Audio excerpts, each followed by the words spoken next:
UP में उपचुनाव होने हैं, लेकिन इस उपचुनाव से पहले तमाम चुनौतियां सरकार के सामने हैं, जिसमें योगी सरकार कोई गलती नहीं करना चाहती।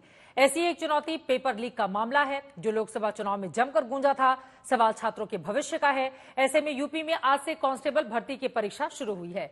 पिछली बार 17 और 18 फरवरी को पेपर लीक होने के चलते ये भर्ती परीक्षा रद्द करनी पड़ी थी, जिसके बाद एसटीएफ को जांच सौंपी गई थी। अब आज से दोबारा इम्तिहान शुरू हुआ है। आज से कुल 5 दिन में ये पुलिस भर्ती परीक्षा होनी है, जहां आज 2 पालियों में इम्तिहान हुआ। करीब 10 लाख परीक्षार्थी इस परीक्षा में शामिल हो रहे हैं। ऐसे में प्रशासन ने इंतजाम पुख्ता कर रखे हैं। ये परीक्षा सिर्फ छात्रों की ही नहीं, बल्कि यूपी सरकार और पुलिस प्रशासन की भी परीक्षा होनी है। जहां पुलिस कांस्टेबल बनने का सपना लिए युवाओं ने अगर पढ़ाई करने में अपनी पूरी ताकत झोंक रखी है, तो यूपी पुलिस सिपाही भर्ती में गड़बड़ी रोकने के लिए योगी सरकार ने पूरी ताकत लगा दी है। पेपर को डबल लॉक और डबल गार्ड की निगरानी में रखा गया। हर स्तर पर अलग अलग अधिकारियों की जवाबदेही तय की गई। ऐसे में छोटी बड़ी चीजों पर नजर रखी जा रही है। कहीं जूते उतरवाए गए, कहीं हाथ से कलावे तक उतरवा दिए गए। ये मेरठ का आरजी इंटर कॉलेज है, जहां पर ये सेंटर है और सेंटर पर तमाम आपको मैं दिखाना चाहूँगा कि किस तरीके से यहाँ पर अब परीक्षार्थी यहाँ परीक्षा देने के लिए आए हैं और जो कलावे हैं वो भी खोले जा रहे हैं और जो इनका चेकिंग है पूरी चेकिंग की जा रही है। लड़कियों की आप देख सकते हैं कि पूरी चेकिंग की जा रही है और 3 स्टेप होंगे जिसमें ये चेकिंग होगी। कफ नीचे करके जो कफ आस्तीन मोड़ लेते हैं उनको भी नीचे करा जा रहा है और पूरी अपना आधार कार्ड भी ये साथ में लेके जाएंगे। ये कलावे को भी यहाँ काटा जा रहा है कि उसमें भी कोई मतलब कोई ऐसी चीज़ ना अंदर जा सके जिससे कोई परेशानी हो, तो इसीलिए ये किया जा रहा है।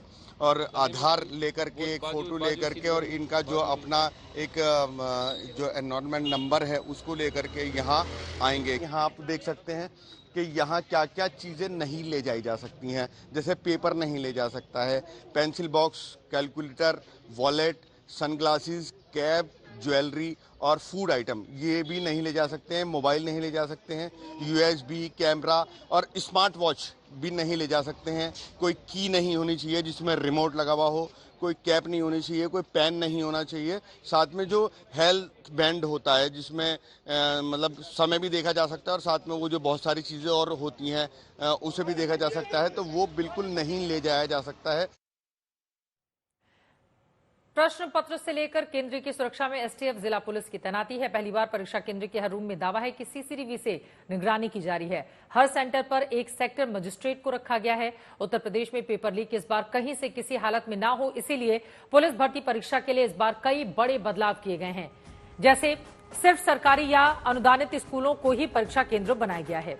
8 जिलों में कम परीक्षा केंद्र होने के चलते सिर्फ 67 जिलों में सेंटर बनाए गए हैं। हर परीक्षा केंद्र में दीवार घड़ी पुलिस भर्ती बोर्ड की तरफ से ही लगवाई गई है। 17,000 दीवार घड़ियां परीक्षा केंद्रों पर भर्ती बोर्ड ने ही लगाई हैं, ताकि समय को लेकर कोई भी विवाद पैदा नहीं हो। सबसे अहम बात यह है कि पिछले 20 दिनों से यूपी पुलिस और एसटीएफ 1541 ऐसे अपराधियों पर लगातार नजर रख रही है, जो पिछले 12 वर्षों से पेपर लीक और सॉल्वो गैंग जैसी गतिविधियों में शामिल रहे हैं। साथ ही संदिग्ध अभ्यर्थियों के सत्यापन के लिए परीक्षा केंद्र पर ही ई-केवाईसी की व्यवस्था की जा रही है। ये तमाम इंतजाम वहां पर किए गए हैं। यूपी में पुलिस भर्ती परीक्षा के पहले ही दिन गड़बड़ी और पेपर लीक की अफवाह पर एक्शन भी हुआ। यूपी पुलिस ने गोरखपुर में एक महिला कांस्टेबल को गिरफ्तार किया है। महिला कांस्टेबल पर लोगों को झांसा देकर ये कहते हुए पेपर पास कराया जाएगा, पैसा वसूलने की कोशिश का आरोप है। आरोप है कि दिल्ली के रहने वाले देव प्रताप सिंह पेपर देने का झांसा देता और महिला सिपाही पैसा इकट्ठा करने का काम कर रही थी। वहीं पेपर लीक की अफवाह पर समाजवादी पार्टी नेता के खिलाफ भी एक्शन हुआ है।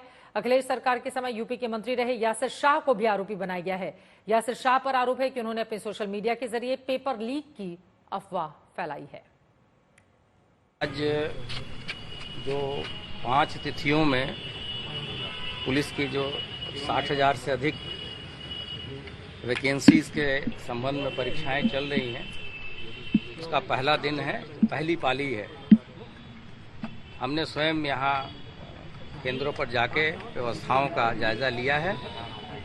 परीक्षा बहुत ही सुचितापूर्ण तरीके से और सुचारू रूप से चल रही है।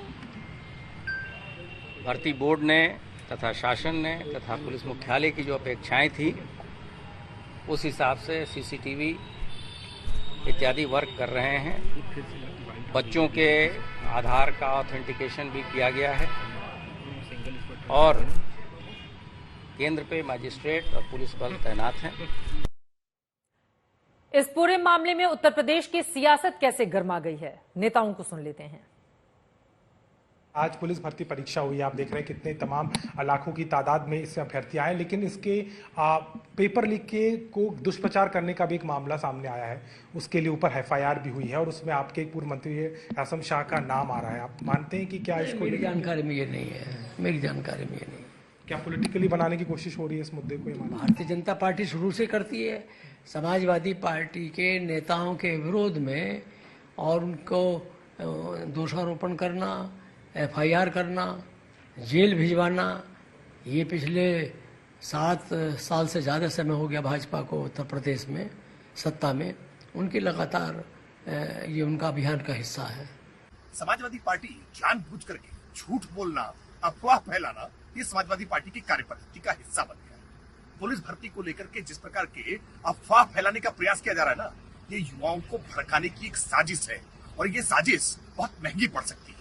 लाखों अभ्यर्थी सिपाही भर्ती, पुलिस भर्ती को लेकर के अपना एग्जाम देने जा रहे हैं और ऐसे समय में ऐसी अफवाहें कानून व्यवस्था बिगड़ने का एक बड़ा कारण बन सकती है। ऐसे मामले में पुलिस ने एफआईआर भी दर्ज की है और ऐसे लोगों के खिलाफ कठोरता से कार्रवाई की जाएगी जो सरकार को बदनाम करने के लिए युवाओं को भड़काने का प्रयास करें। पुलिस भर्ती में जिस तरीके की आज परीक्षा हो रही है, उसमें अगर कुछ लोगों ने शंका जाहिर की है तो पुलिस को चाहिए कि उन शंकालुओं की समस्या का समाधान करे, उस पर पूरी कठोर कार्रवाई करे